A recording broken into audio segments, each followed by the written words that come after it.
As usual, this year there will be a hot toddy party on Glacier Bay Day. Last week's was provided by the bar staff. Again, as usual, Channel 4 covers this event.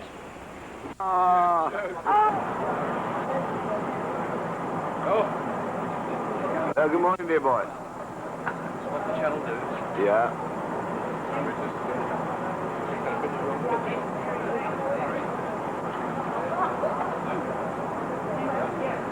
Cheers.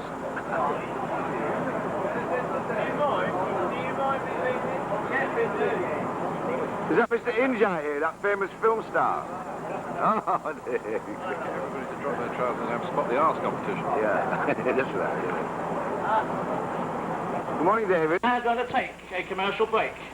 After the break, Channel 4 News will continue. Where in the world would you go to eat out on the Sun Princess? The Continental Dining Room? No. The European Mess? No. The Goanese Mess? No. It is, of course, that exclusive Hong Kong Hilton. Here, they cater for the most varied of tastes. Everything from chicken chow mein to chicken chow pots. Let's find out how these young people are enjoying their meal. Big Mary, how do you enjoy the cuisine and attentive service here?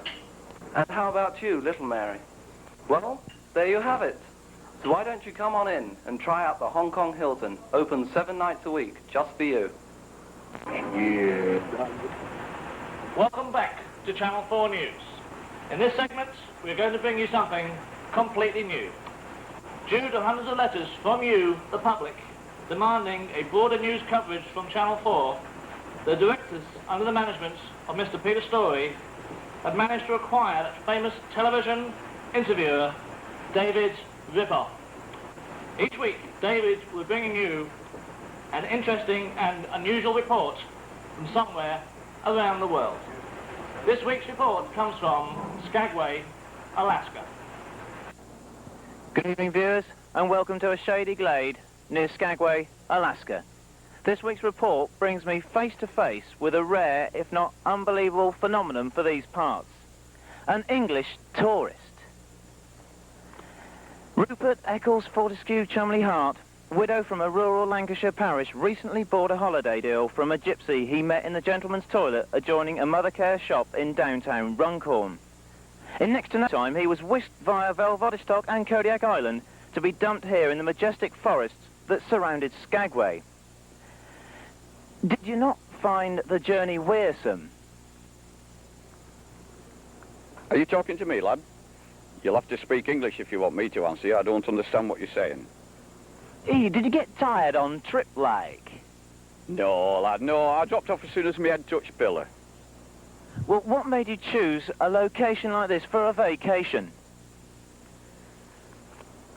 I've told you once, twice, I don't understand what you're saying. You'll have to speak in English. Well, what made you come here on holiday? Well, I've heard a lot about Butlins, and several of my mates have tried it, lad. And I must say, it's not a bit like what I expected. I've only found one shallot, and I'm sure him with a real peculiar chap. He's about 7 foot bloody 13. He's never took his fur coat off since I got here, and he looks like he's not cut his nails for about 5 years. Well, what's the odour like? The what? What's it smell like?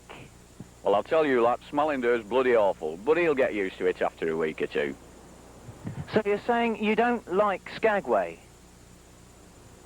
I don't like where? Skagway. Skagway? Hecky bloody thump, I thought we were in Skegness. Well, this is Dave Ripoff, Channel 4, NBC, Skagway, or Skeggy. Back to Colonel in the studio.